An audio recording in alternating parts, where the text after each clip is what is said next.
It's the Screen Team. Jake and Chris are back for another review here on 930 KWOC.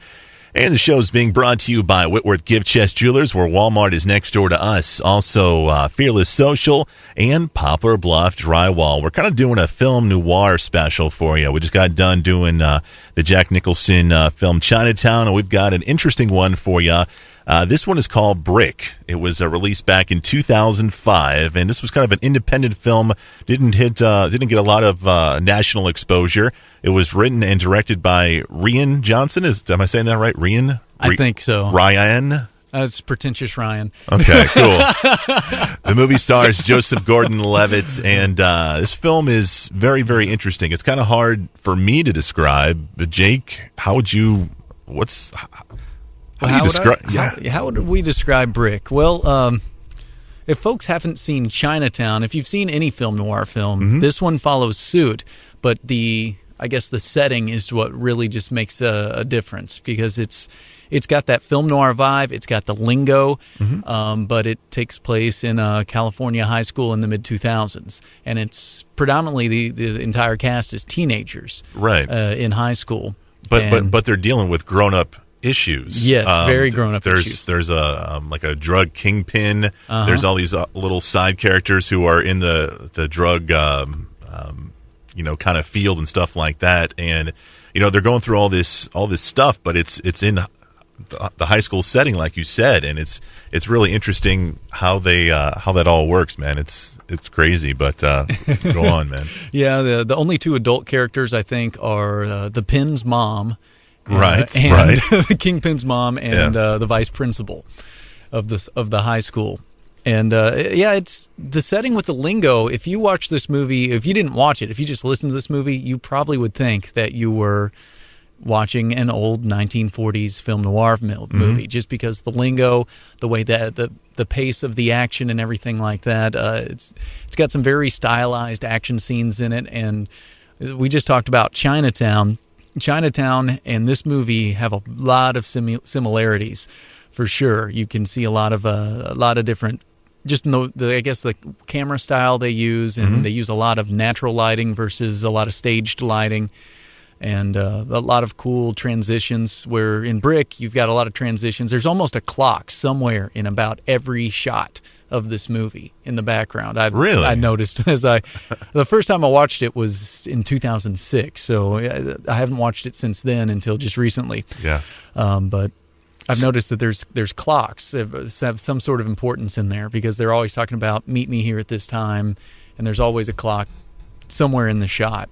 And there's a really cool scene in the beginning of the movie where it goes from him falling asleep to him waking up. The camera stays on the clock, but the clock just changes all of a sudden to what time it is, and it looks like everything else in the room stayed the same.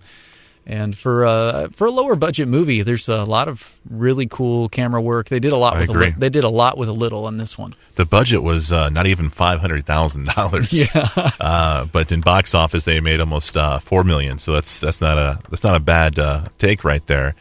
We've got Joseph Gordon-Levitt. He's the star of the film, and he's kind of like our Humphrey Bogart, our Jack Nicholson kind of character. He is a student, but he plays like almost a detective type. He's trying to find out who killed his, I guess, girlfriend? Ex-girlfriend.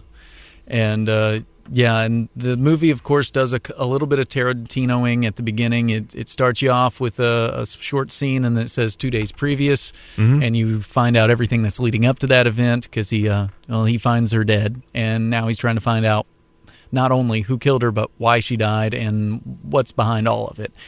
And man, you've almost got to watch this movie twice, because the lingo is so quick. I had to watch it. I watched it once, and then I went back and watched it again with the subtitles on, just to catch the lingo, because there's a lot of reference stuff there, and it's hard to describe. I guess they just use certain adjectives for what would be an everyday common word just to spice up the script, I guess. Instead of, tell me your story, tell me what's going on, they say, what's the tale? Yeah.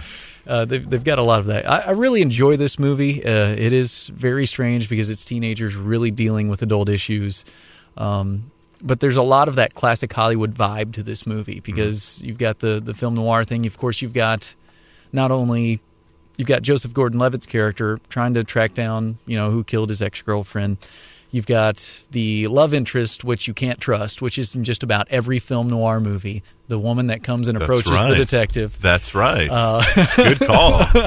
Good call. I didn't even think about that. You've got the famous singer or actor type with the drama chick, Yeah. Kara's her name, I think, and her character name. So he's always, coming and pumping her for information.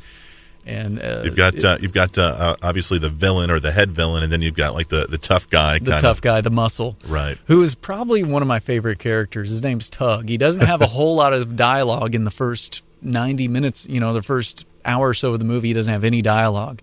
He's just punching. That's right, man.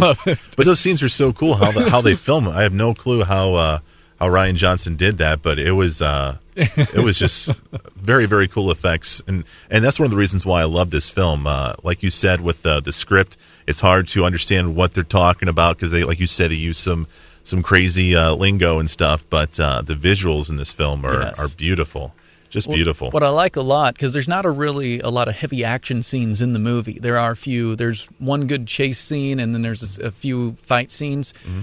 There's a really good score to this movie, but it totally drops out for the fight scenes, and you have pretty much the sound effects taking over in place of the score.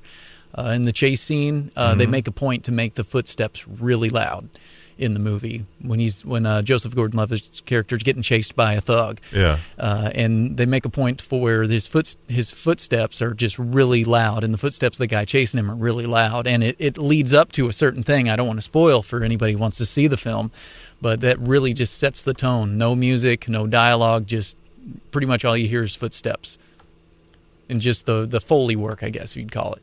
Yeah, this movie is unbelievably good on a technical side. Like we said, a lot of the special effects and a lot of the transitions and even the acting is really good. Joseph Gordon-Levitt is, even though he's getting a lot more exposure now, I still think he's a very, very underrated actor, and he's just so good in this film. Yeah, I think